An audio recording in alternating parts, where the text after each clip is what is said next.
Bismillahirrahmanirrahim. Assalamualaikum warahmatullahi wabarakatuh.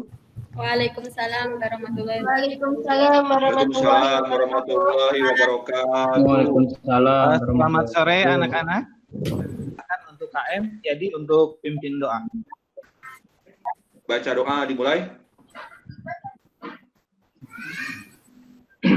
Selesai. Baik, sebelum ke pembelajaran, Bapak absen terlebih dahulu ya. Dan jangan lupa absen di Google Form seperti biasa itu diisi ya anak-anak. Ya baik, sebelum ke pembelajaran hari ini, barangkali masih ingat untuk pembelajaran yang kemarin mengenai apa? Pembelajaran kemarin mengenai neraca lajur, Pak. Oh iya betul. Apa itu neraca lajur? Rahmi? Ya. Apakah masih ingat? Masih, Pak.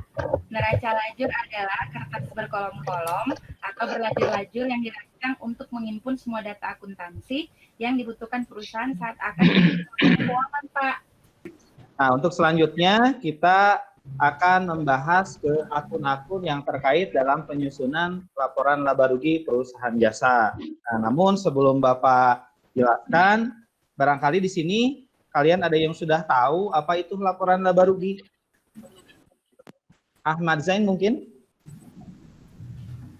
Oh iya Pak, coba menjawab terkait dengan laporan laba rugi. Ya. Yaitu laporan yang menunjukkan pendapatan, terus pengeluaran, dan laba atau rugi yang dihasilkan perusahaan selama satu periode, Pak. Untuk tujuan pembelajarannya sendiri, nah nanti yang akan kita pelajari yaitu setelah mengamati video tentang penyusunan laporan laba rugi perusahaan jasa serta diskusi dan kerja kelompok, siswa dapat menganalisis akun-akun yang terkait dalam penyusunan laporan laba rugi dengan cermat dan kritis. Kemudian membuat laporan laba rugi dan bertanggung jawab.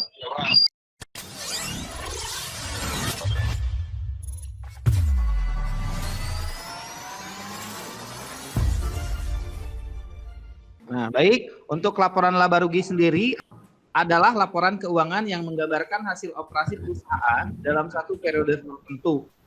Laporan laba rugi dapat pula diartikan sebagai laporan yang menggambarkan keberhasilan atau kegagalan operasional perusahaan dalam upaya mencapai tujuannya. Hasil operasi perusahaan didapatkan dengan membandingkan pendapatan yang dihasilkan dengan uang yang dikeluarkan. Nah, kemudian laporan laba rugi itu sendiri terdiri dari dua, yaitu laporan laba rugi yang dibuat oleh perusahaan kecil dan laporan keuangan yang dibuat oleh perusahaan besar yang telah go public ya. Laporan keuangan perusahaan kecil disusun berdasarkan SAK ETAP ya, atau standar akuntansi keuangan ekuitas tanpa akuntabilitas publik, atau SAK EMKM, standar akuntansi keuangan entitas mikro, kecil, dan menengah. Sementara perusahaan besar disusun berdasarkan IFRS atau International Financial Reporting Standard yang telah diterapkan di Indonesia pada tahun 2012 ya. Nah, kemudian di sini terdapat tabel perbedaan laporan laba rugi berdasarkan SAK ETAP dan IFRS ya. Untuk perbedaan yang pertama itu dari nama laporan. Di SAK ETAP namanya laporan laba rugi. Kemudian di IFRS laporan laba rugi dan penghasilan komprehensif lain. Selanjutnya perbedaan di informasi yang disajikan.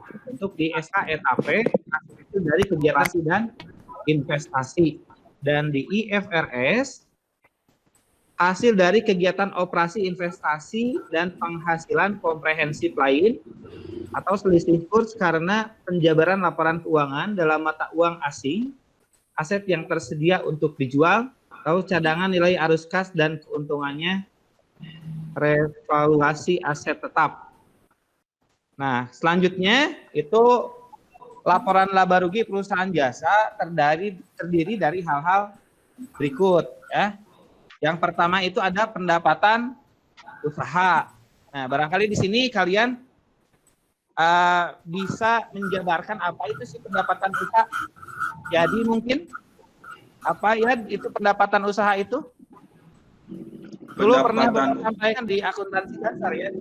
Menjelaskan kembali. Oh iya Pak, pendapatan usaha itu adalah penerimaan dari hasil usaha operasi perusahaan. Itu Pak mungkin yang saya jawab. Nah, anak-anak untuk menambah pemahaman kalian mengenai laporan laba rugi, di sini Bapak akan menyajikan video mengenai laporan laba rugi.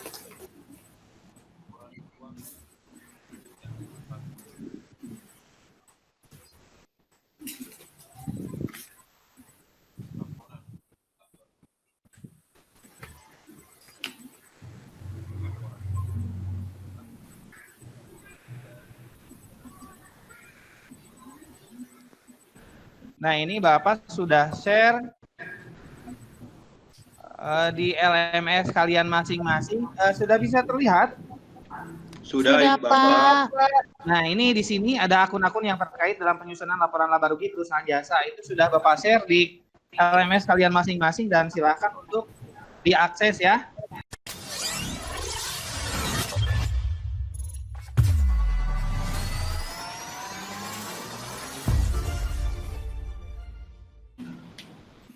Nah, sebelumnya Bapak itu sudah membagi kelompok, ya kelompok seperti biasa, itu kalian sudah dibagi kelompok, dan Bapak sudah memberikan topik diskusi untuk kalian, dan topik diskusi tersebut sudah Bapak include-kan di LMS kalian masing-masing, dan topik diskusi tersebut sudah bisa kalian kerjakan, dan silakan kalian untuk berdiskusi melalui WhatsApp grup kalian masing-masing.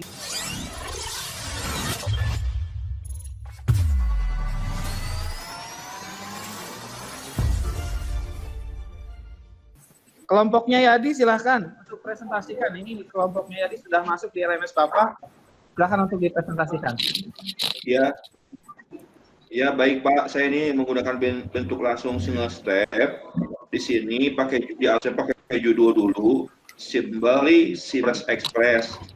Yang keduanya laporan laba rugi dan untuk tahun yang berakhir tanggal 31 Desember 2019. Pendapatnya 706 juta.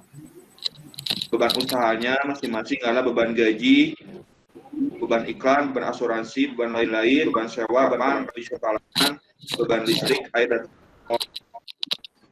jumlah beban usahanya adalah 345 juta, sedangkan untuk pendapatannya itu adalah berjumlah 760 juta, sehingga perusahaan Simply Express ini mendapatkan labanya sebesar 415 juta.